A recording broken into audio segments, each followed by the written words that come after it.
Welcome to Vocabulary Wednesday. I am Chris with Magoosh, and I got words for you, starting with pedantry.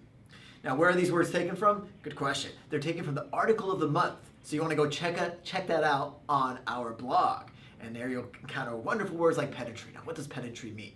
Well, it's about discussing the facts that tend to be very trivial and esoteric, but discussing them in a certain way. So, for instance, if you are known for your pedantry, you like to point out such little details as, oh, actually, a pedant comes from the Latin for teacher, you see? And therefore, pedantry means instilling knowledge. It doesn't mean just talking about or describing something.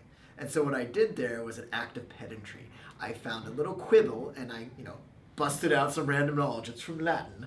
And that is kind of the essence of pedantry. You're kind of being a little bit show-offish about some little piece of information. So hopefully I don't engage in too much pedantry here with these words, but I will engage in weird accents when I do affected. Like if someone is affected by pollution? No, there's actually a different definition here, which I like. It means to put on airs, to be phony, to be fake. Such as, hello, my name is Madonna, I now live in England. So the idea is that's not real. You're making it up and pretending to be somebody or something you are not.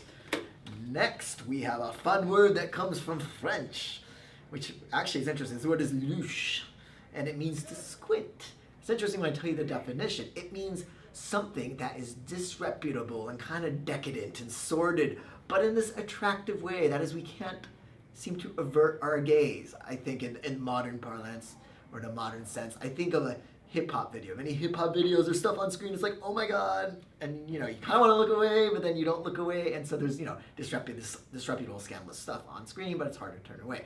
In a more French setting, you have kind of like Moulin Rouge. You have like these burlesque dancers flying through the air, and it's all a little bit, decadent, but for some, difficult to turn away. And that's the essence of louche.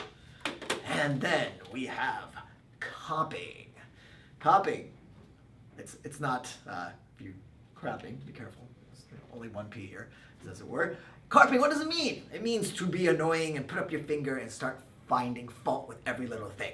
So maybe you have a little kid, and every time the little kid tries to do something annoying, you say, don't do that, little Johnny, and you start carping. Unfortunately, though, as adults can carp to other adults, and people are always carping about on stuff on this one website called YouTube. Don't know if you've heard of it. And they say, oh, that person is X, Y, and Z, and they get a bunch of dislikes. Again, it's fault-finding, petty things.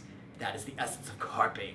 So, wonderful words. You want to learn more? Check us out at gre.magoosh.com, where we have over 200 lesson videos and over 1,000 questions. And I will see you next week.